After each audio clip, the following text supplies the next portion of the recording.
श्रद्धाशील बंधुओं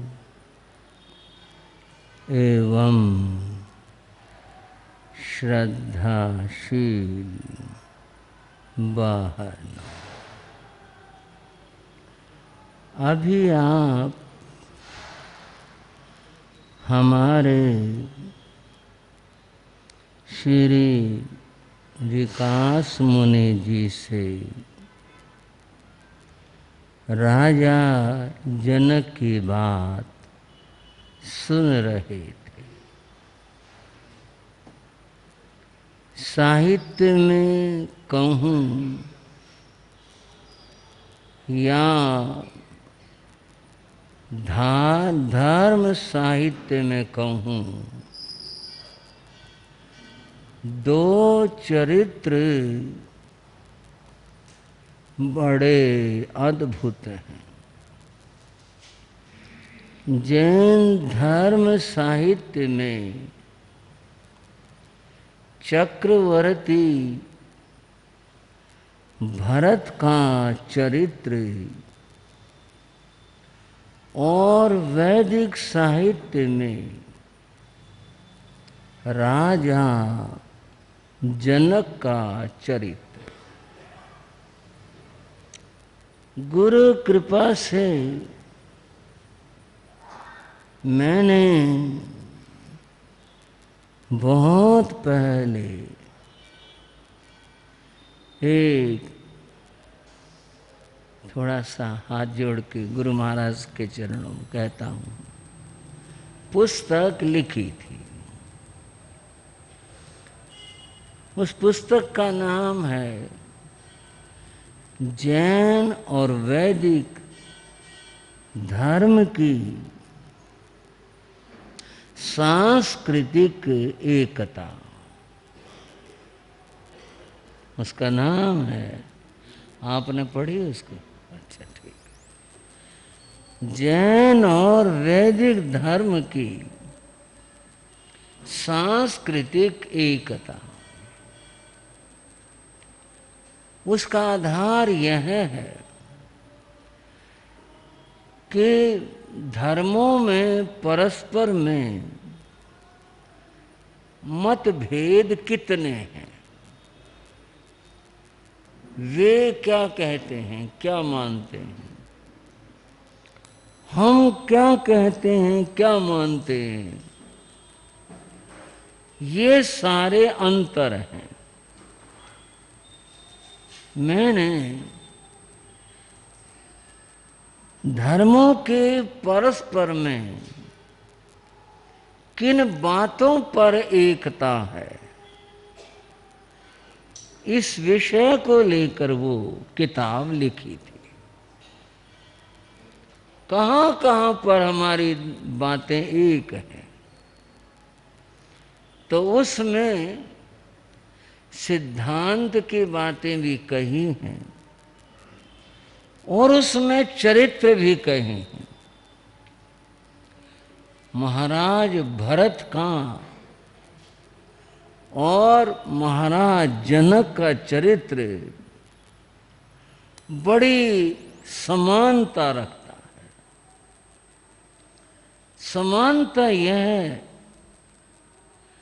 कि भरत को इतना बड़ा साम्राज्य, चक्रवर्ती का वैभव, उसके प्रति मोह नहीं था। अगर मोह होता तो फिर उन्हें शीश महल में केवल ज्ञान नहीं हो सकता था। उन्हें मोह नहीं था, मोह को जीत लिया था। उस सब को वो जितना वैभव था अपना मानते ही नहीं थे कि ये मेरा है, मानते नहीं थे। और बंधुओं, वैदिक धर्म साहित्य में जनक का, राजा जनक का चरित्र भी ऐसा है।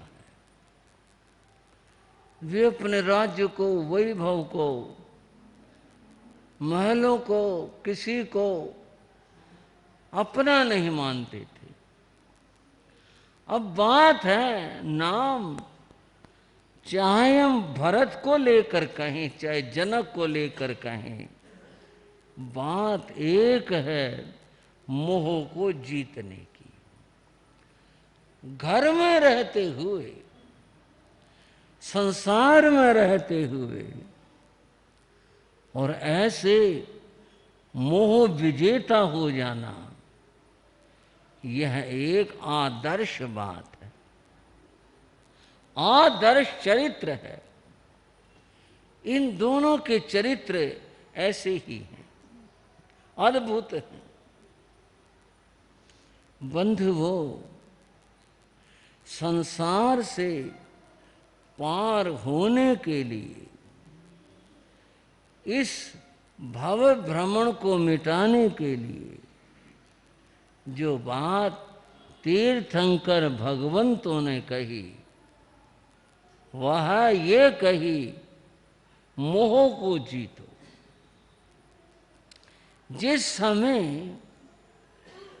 कोई आत्मा साधना करते हुए, ध्यान करते हुए ऊपर ऊंचाइयों पर जाती है और कर्म क्षय करती जाती है, बात आती है घात या कर्मों के क्षय की। आप जानते हैं कि वो 4 होते हैं, उनमें सबसे पहले मोह कर्म का क्षय होता है। वह आत्मा सबसे पहले मोह कर्म का क्षय करती है। मोह कर्म के क्षय के बाद ज्ञानावर्णीय, दर्शनावर्णीय और अंतराय ये नष्ट होते हैं। इस क्रम में उलट फेर नहीं होता कि भी चलो पहले जो है ना ज्ञानावर्णीय क्षय हो जाए, बाद में ऐसा हो, नहीं होगा ही नहीं। होगा यहां से पहले मोह कर्म का क्षय होगा, तब और कर्मों का क्षय होगा। आप प्रश्न कर सकते हैं, ऐसी क्या बात है? बात है जो बंधन है वो मोह है। जिसको बंधन कहें वह मोह है। मोह की व्याख्या और परिभाषा करते हुए कहा, मोह का अर्थ क्या होता है? बंधुओं, श्रावकों, तत्व को और बात को समझना है। मोह का अर्थ क्या होता है? मूर्छति मोह्यति इति मोह है, जो मूर्छित करता है। मूर्छित होना आप समझते हैं, बेहोश हो जाना। जो बेहोश हो गया, बेहोश उर्दू शब्द है, बे नकार अर्थ में होता है और होश चेतना के अर्थ में होता है। जो चेतना को खो दे, बेहोश हो जाए, वह जो बेहोश हो गया उसको मूर्छित कहते हैं। मूर्छित, मूर्छति, जो मूर्छित करता है। मोहियति, आदमी को इतना आकर्षित और बांध लेता है, उसका नाम मोह होता है। समझ गया मेरी बात को? जो बांध लेता है, मूर्छित कर देता है, होश न रहे जिसको, पहचान न रहे जिसको। कौन यह है? जब कोई आदमी बेहोशी में चला जाए और थोड़ा होश में आने लगे, आप तो जानते हो उसे क्या कहते हैं? भाई पहचानते हो? उसको ये तो कह भाई पहचान रहे हो? वो कुछ हाँ ना कुछ करेगा, बताना मेरा नाम क्या है, यही तो पूछते हैं। कि वो होश में आया तो बताएगा, और अगर होश में नहीं है तो मोहन को सोहन बताएगा, सोहन को मोहन बताएगा, कुछ का कुछ बोलेगा। होश अगर आ गया है तो वो बताएगा ये मोहन और ये सोहन है। मूर्छति मोह्यति, जो मूर्छा में डाल दे, इतना आकर्षित कर ले व्यक्ति को, उसको मोह कहते हैं।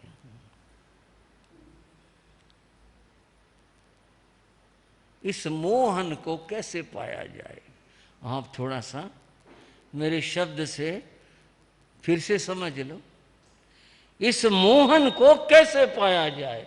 आप पूछें मोहन से क्या? मैं मोहन उस परमात्मा को कह रहा हूं। मैं वैदिक परंपरा में कृष्ण का एक नाम मोहन है, अर्थात परंपरा को, परंपरा में जो शब्द का प्रयोग है उससे बता रहा हूं।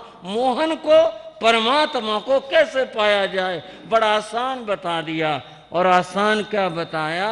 मोहन है, जिसके भीतर से मोह खत्म हो जाए वो मोहन को प्राप्त हो जाए। जिसके भीतर से क्या खत्म हो जाए श्राव को? मोह।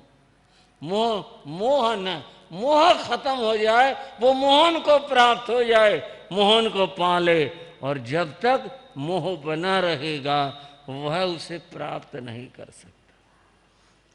ये मोह करता क्या है? मोह करता यह है कि मोहन को सोहन और सोहन को मोहन ये बनाता है, उलट पुलट करता है, पहचानने नहीं देता। कैसे नहीं पहचानने देता? एक शब्द है मैस्मरिज्म। क्या बोला मैंने? हाँ जी, मैस्मरिज्म। आप कहोगे मैस्मरिज्म का क्या प्रसंग आ गया? थोड़ी सी बात बता रहा हूं।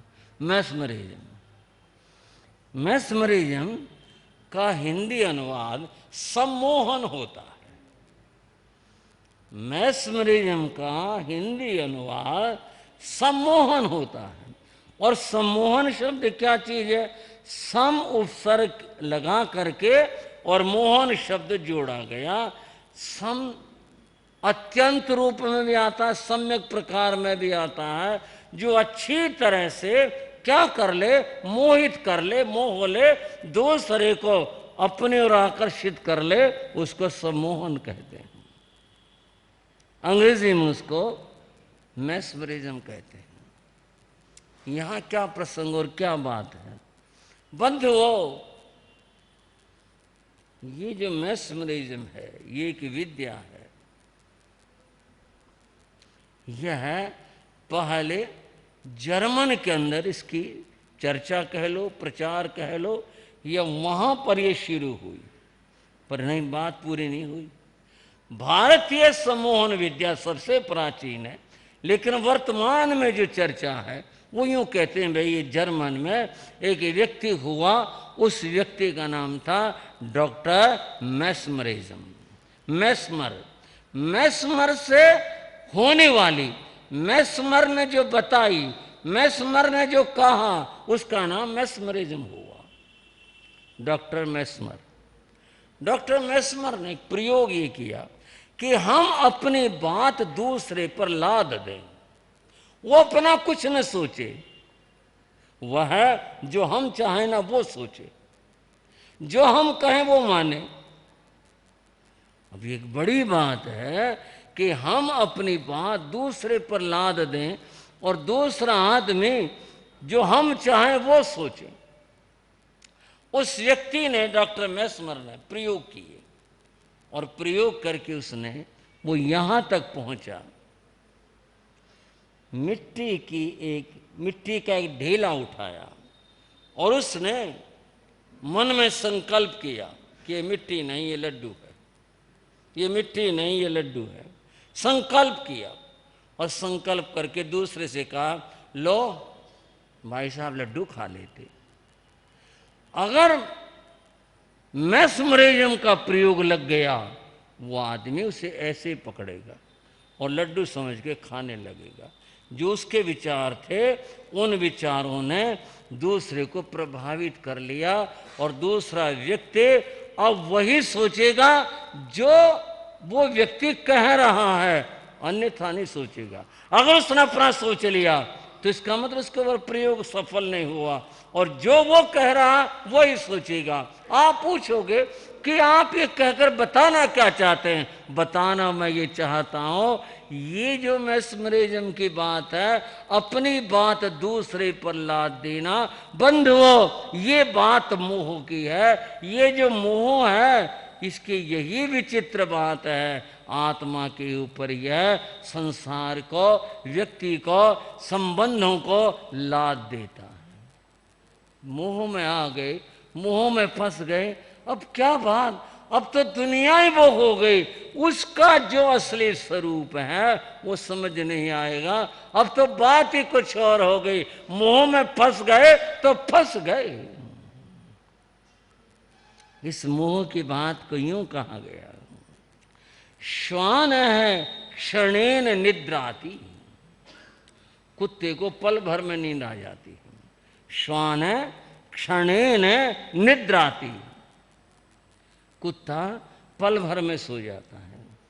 क्षणेन च प्रबुध्यते, और क्षण भर में जाग जाता। कुत्ते की नींद बड़ी छोटी कहते हैं, थोड़ी सी अमाहट हुए और वो जग जाता है।